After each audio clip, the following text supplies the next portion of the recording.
Korea Selatan menjadi salah satu negara yang dihantui penurunan populasi. Salah satu pemicunya, banyak warga yang menolak untuk memiliki keturunan memilih melajang dengan beragam pertimbangan. Kami akan bahas malam hari ini bersama Rani Rastati, peneliti BRIN sekaligus pemerhati budaya populer Korea Selatan. Selamat malam, Mbak Rani. Apa kabar? Selamat malam, Mbak Tiffany.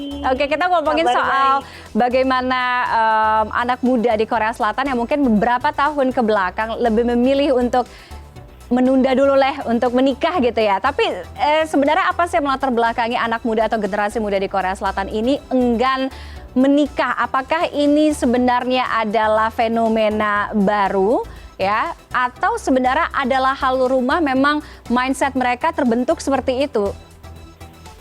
Oke Mbak Tiffany, jadi kalau secara tradisi Korea Selatan itu sebenarnya memiliki budaya yang pro dengan pernikahan ya, karena memang berasal dari tradisi Konfusianisme.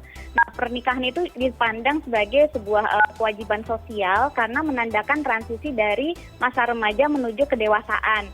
Nah, selain itu juga pernikahan itu bertujuan untuk memiliki anak atau melanjutkan keturunan dan juga sekaligus merawat orang tua. Namun ternyata anak muda Korea Selatan ini mulai menunda pernikahan sekitar sejak tahun 2000-an dan semakin meningkat dalam satu dekade terakhir ini.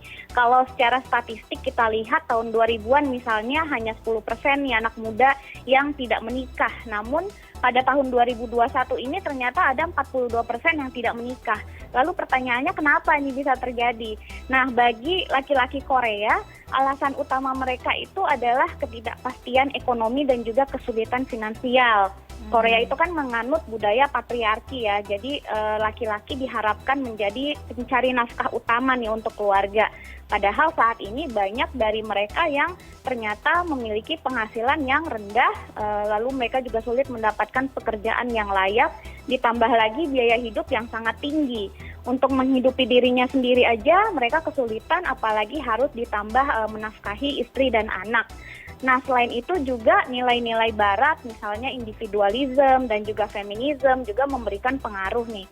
Bagi perempuan Korea Selatan misalnya, menikah itu dianggap sebagai pilihan yang tidak menarik. Karena setelah menikah, perempuan itu biasanya diharapkan untuk berhenti bekerja, lalu fokus pada pengasuhan anak dan juga pendidikan anak. Mereka pun dibebankan dengan pekerjaan rumah tangga nih, misalnya mencuci, lalu memasak, berbenah. Inilah yang akhirnya membuat anak muda Korea Selatan memilih untuk berkarir fokus pada pendidikan tinggi yang berimbas pada penundaan pernikahan. Oke. Mbak Rani, berapa sih sebenarnya rata-rata usia normal pernikahan atau menikah di Korea Selatan sekarang? Kalau tadi mungkin Mbak Rani sempat singgung ya, kalau untuk kaum perempuan yang seperti kita tangkap ada apatisme di sana karena menikah harus melakukan pekerjaan rumah tangga dan lain sebagainya. Mengapa ada apatisme terhadap pernikahan? Oke, rata-rata usia orang Korea menikah itu memang makin lama makin mundur ya. Kalau tahun 2000-an itu misalnya laki-laki menikah di usia 29 tahun, sementara perempuan itu di usia 26 tahun.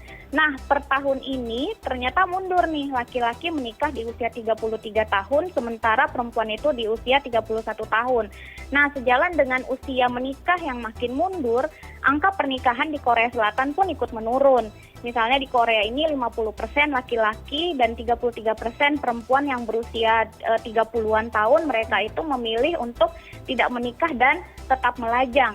Nah, tren ini disebabkan karena memang anak muda Korea Selatan menganggap pernikahan itu sebagai pilihan, bukan sebagai kebutuhan apalagi kewajiban. Mereka ini mengalami kekhawatiran tentang biaya pernikahan yang tinggi, lalu khawatir keberlangsungan karir setelah menikah, lalu juga bagaimana membesarkan anak dengan baik dan memberikan pendidikan yang layak gitu. Apalagi pendidikan di Korea itu kan sangat kompetitif ya Mbak, hingga umumnya 50% penghasilan keluarga itu diprioritaskan untuk biaya pendidikan. Apalagi juga di sana harga properti itu sangat tinggi seperti rumah dan apartemen, sehingga pasangan muda ini banyak yang mengalami kesulitan untuk menemukan tempat tinggal yang layak bagi sebuah keluarga. Oke, mungkin itu yang gambaran paling besarnya untuk membedakan perihal mindset, cara berpikir bagaimana dengan kalau kita bandingkan dengan anak muda yang ada di Indonesia. Kalau tadi mungkin Mbak Rani sebutkan di atas 30 gitu. Kalau di sini kayak 30 kayak udah lampu kuning gitu. Karena mungkin mulai usia-usia yang memutuskan untuk pernikahan 25, 26, 27. Sementara kalau di Korea Selatan sebenarnya itu masih jauh ya. Masih terbilang sangat-sangat muda, sangat-sangat hijau. Nah, ini berimbas pada ancaman populasi yang ada di Korea Selatan, resesi seks, kemudian juga akan berdampak pada bonus demografi negara tersebut.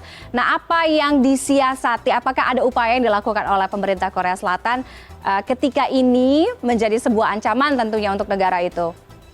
Oke, mulai tahun 2021 lalu pemerintah Korea Selatan sebenarnya sudah mengeluarkan program 5 tahun untuk mengatasi kelahiran yang rendah dan juga penuaan populasi ya.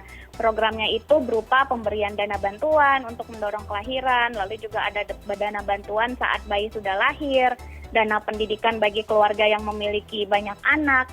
Selain itu juga insentif misalnya untuk ibu yang melahirkan akan diberikan sejumlah uang seperti misalnya 24 juta rupiah kalau udah di-convert ke dalam rupiah ya untuk biaya medis, serta ada cuti bersalin bagi ayah dan ibu selama 3 bulan plus tunjangan 35 juta per bulan. Selain itu berbagai kebijakan juga diatur khususnya untuk perempuan nih, karena kan mereka banyak memiliki kekhawatiran ya ketika bagaimana mempertahankan karir setelah menikah dan memiliki anak. Oke, baik. Terima kasih Mbak Rani Rastati sudah bergabung untuk berdiskusi di Korean Corner malam hari ini. Selamat malam Mbak Rani, sehat selalu. Malam, terima kasih Mbak. Oke, itu tadi